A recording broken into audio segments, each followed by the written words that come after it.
मैं तुमसे कह रहा हूँ, जब भी तुम्हें कोई बाहरी पुरुष पसंद आए, मतलब तुम किसी की पत्नी हो या किसी की महबूबा, लेकिन उसके चलते तुम्हें किसी और से प्यार हो जाए या कोई पसंद आए, हाथ जोड़ के विनती है मेरी कि वर्तमान वाले को मत छोड़ना जब तक उसकी हकीकत सामने ना आए। जो लंबी रेस का घोड़ा तुम्हें लग रहा है वो घोड़ा घोड़ा नहीं है, तबेले का घोड़ा है जो हरी करने के लिए रखा है।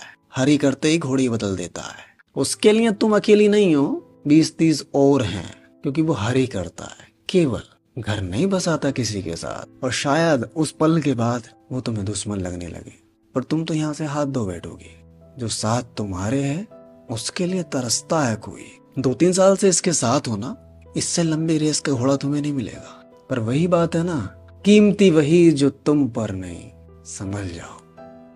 देखिए, क्रिकेट की जो आखिरी बॉल होती है ना, जिस पे या तो छक्का या फिर आउट, उस बॉल के बाद जो होना होता है, कौन जश्न मनाएगा और कौन उदास होगा, ये पहले ही दर्शकों के मुंह पे दिख जाता है। मैं लिखित में दे सकता हूँ, जिस दिन तुम्हारी जिंदगी में बॉल आएगी, जिस दिन तुम्हारे अपनों को ये लगेगा कि आज के बाद या तो ये गया या ये उठ गया, उस बॉल को आने से पहले तुम्हें अपनों के चेहरे दिख जाए, जैसे क्रिकेट में दर्शकों के दिख जाते हैं, कौन कितना खुश और कितना उदास है।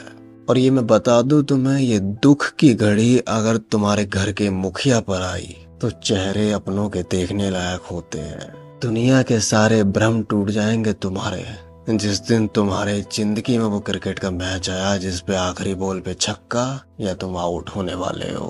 अरे भाई साहब, दुनिया को तो छोड़ ही दीजिए, रोज का दूध देने वाला भी जो 6-6 महीने पैसे नहीं मांगता, पता लगता ही कि टीम हारने वाली है, धरने पे बैठ जाता है घर के बाहर। तुम खुद में मजबूत बनो, अपने परिवार को देखो, और तो और कभी मदद करनी भी पड़े किसी की लगे तुम्हें, तो भी उसकी करना जिसे तुम जानते ना हो, जो अजनबी हो, जिसे देने के बाद वो तुम्हें पहचाने भी ना, न तुम उसे पहचानो। इन भिखमंगों को मत दे देना, मैं बता रहा हूँ तुम्हें। पर मैं फिर भी चाहूंगा वो बॉल तुम्हारी जिंदगी में कभी ना आए। चलिए दोस्तों, अब आप ही बताइए भाई, किसी को अगर पखाने का स्वाद जानना है कि पखाना कैसा होता है, तो जरूरी है कि वो पखाना चाटे या पखाना खाए?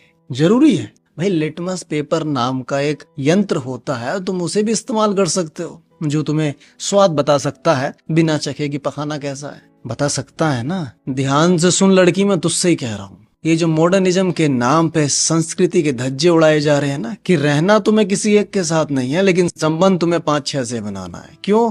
कि मैं एक्सप्लोर करना चाहती हूँ, तुम्हें अनुभव लेना है, शर्म आनी चाहिए तुम्हें। जरूरी नहीं है हर चीज का अनुभव उसमें घुस के लिया जाए, पर तुम्हें समझाए कौन? अब नहीं समझती तो खाओ पखाना, दिक्कत कुछ नहीं है। तुम पखाना खा रहे हो, खाओ यार। पर तुम ये जो सोशल मीडिया पे आके बकवास कर रहे हो ना कि I want to explore, how does it feel, इससे सभ्य समाज की लड़कियों के दिल में भी उतर के आएगा कि एक्चुअल में होता क्या है। फिलहाल अभी तो मैं तुम्हें शब्दों से समझा रहा हूँ, वरना गृहस्थी वाली दवा मैं गृहस्थी के बाहर भी इस्तेमाल कर सकता हूँ। अगर हमारी संस्कृति ये बता रही है कि शराब पीने से तेरा शनि खराब होगा और शनि के खराब होने से ये होगा, शादी के बाद भी अगर तू दूसरी स्त्रियों से संबंध बनाएगा तो तेरा शुक्र खराब होगा, गालियां बकेगा तो तेरा बुध खराब होगा, इससे तेरा राहु खराब होगा और इससे केतु। अगर इन सब चीजों को मान के भी कोई व्यक्ति अपने जीवन में सुधार ला रहा है, किसी का जीवन सफल हो रहा है, तो तुम्हारी में क्या मिर्ची लग रही है कि तुम मॉडर्निज्म के जमाने में ये अंधभक्ति करके उसको सुधरने से रोक रहे हो? चलो ठीक है, तुम रोको, कोई दूसरा ऐसा व्यक्ति बता दो जो ये उसे ज्ञान दे सके। सोच के देखिएगा, आज की जो जनरेशन है ना बाबू, अगर उस जनरेशन को स्कूल भेजें कि पढ़ लिख के सुधरेगा, वो दूसरा गर्लफ्रेंड बॉयफ्रेंड के चक्कर में पड़ रहा है। हम सोचें चलो जिम भेज देते हैं, बॉडी बना लेगा, वो इंजेक्शनों के चक्कर में पड़ रहा है। अब मंदिर भेजे उसे तो तुम अंधभक्त कह देते हो। मैं सच बताऊं कि तुम जो हो वो होके भी तुम उस पे गर्व ना करो तो अंधभक्त आप हो महाराज।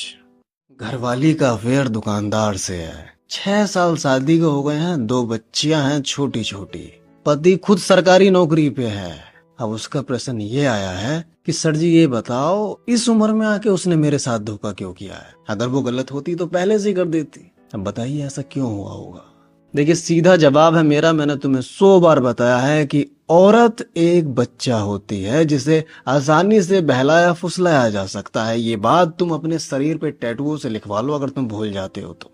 उसे अकेला छोड़ना मतलब किसी और के हवाले करना, ये बात तुम्हें अच्छे से पता होनी चाहिए। और यहाँ भी अगर धोखा वो दे रही है तो पहली परिस्थिति हो सकती है पुरुष का शारीरिक कमजोरी, दूसरा हो सकता है गलत संगत, और गलत संगत में 4-5 के ग्रुप की जरूरत नहीं होती। एक ही लोमड़ी जैसी सहेली उसकी 10 दलालों से संपर्क करवा देगी अगर वो गलत है तो। और तीसरी परिस्थिति हो सकती है ये सोशल मीडिया का फेक कंटेंट, जिसमें खुद महिलाएं ये बात कह रही हैं कि हमें 5-6 के साथ संबंध बनाना है, हमें एक्सप्लोर करना है। मैंने तुम्हें फिर कहा है कि पकाने का स्वाद जानना है तो जरूरी नहीं है कि पकाना चखो, लिटमस पेपर का भी आप प्रयोग कर सकते हैं। मित्र, मैं तुम सबको भी समझा रहा हूँ, ये बहुत बड़े कमीने दलाल बैठे हैं बाहर, तुम्हारी 1 मिनट की दूरी भी घर बर्बाद करवा सकती है। देखना, तुम्हारे जीवन में ना एक समय ऐसा आएगा जहां तुम एक घड़ी बैठोगे और सोचोगे कि समाज के सामने मैंने जो इज्जत का बोझ अपने कंधों पे उठा रखा था ये फिजूल का है, इसकी कोई कीमत नहीं है। ये लगेगा तुम्हें एक घड़ी जिस दिन तुम मुसीबत में फंसोगे और कोई साथ नहीं खड़ा हो। इसलिए मैं चीख चीख के कहता हूँ कि अगर कोई भी ऐसा काम है जिससे तुम्हें सफलता मिल सकती है, जिससे तुम अच्छा रुपया कमा सकते हो, जिससे तुम कामयाब हो सकते हो, तो मेरे दोस्त इस वजह से कभी उस काम को मत छोड़ना कि ये लोग क्या कहेंगे। बस ये ध्यान में रखना कि जिस दिन उसमें सफल हो गए ये लोग तुम्हारे घर के बाहर खड़े होंगे कि नमस्ते भैया जी से मिलना था, और हो सके तो इस बात को मेरे तुम लिख के रख लेना।